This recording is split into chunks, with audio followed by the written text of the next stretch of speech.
बहलरजसे विश्वोत्पत्तौ भवाय नमो नमः। प्रबलतमसे तत्संहारे हराय नमो नमः। जनसुखकृते सत्त्वोद्रिक्तौ मृडाय नमो नमः। प्रमहसि पदे निस्त्रैगुण्ये शिवाय नमो नमः।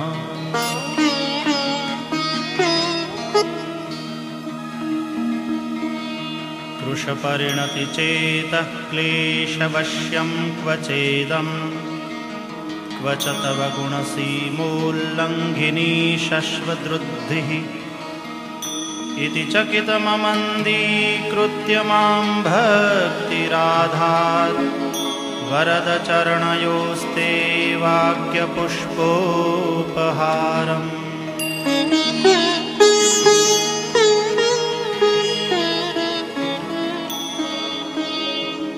असितगिरिसमं स्यात् कज्जलं सिन्धुपात्रे सुरतरुवरशाखालेखनी पत्रमूर्वी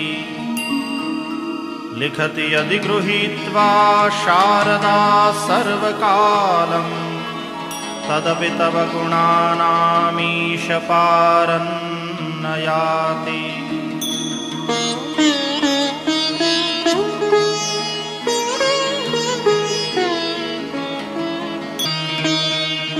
असुरसुरमुनीन्द्रैरर्चितस्येन्दुमौलेर्ग्रथितगुणमहिम्नो निर्गुणस्येश्वरस्य सकलगुणवरिष्ठः पुष्पदन्ताभिधानो रुचिरमलघुवृत्तैः स्तोत्रमेतच्चकार।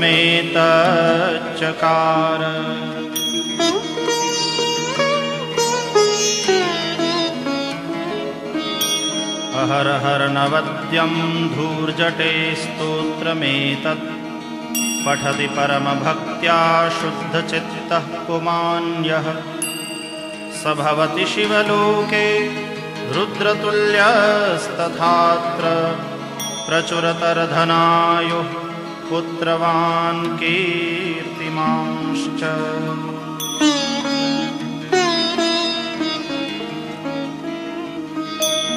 महेशान्नापरो देवो महिम्नो नापरा स्तुतिः अघोरान्नापरो मन्त्रो नास्ति तत्त्वं गुरोः परम्।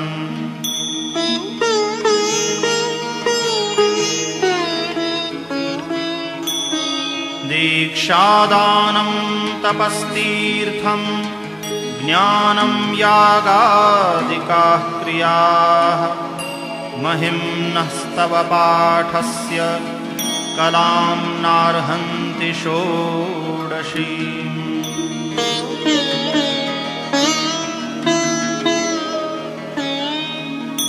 कुसुमदशननामा सर्वगन्धर्वराजः शिशुशशिधरमौलेर्देवदेवस्य दासः स खलु निजमहिम्नो भ्रष्ट एवास्य रोषात् स्तवनमिदमकार्षीत् दिव्यदिव्यं महिम्नः।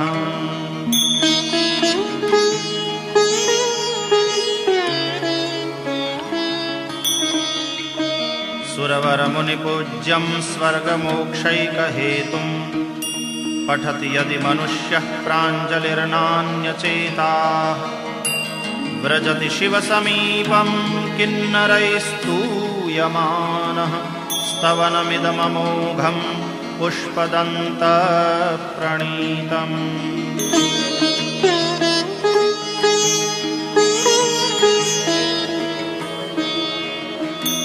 श्रीपुष्पदन्तमुखपङ्कजनिर्गतेन स्तोत्रेण किल्बिषहरेण हरप्रियेण कण्ठस्थितेन पठितेन समाहितेन सुप्रीणितो भवति भूतपतिर्महेशः।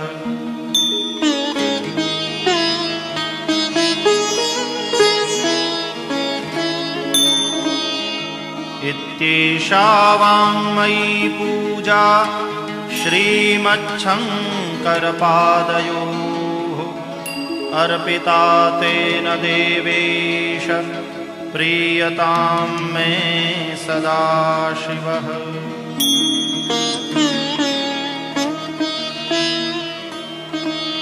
इति श्रीपुष्पदन्तविरचितं शिवमहिम्नस्तोत्रं सम्पूर्णम्।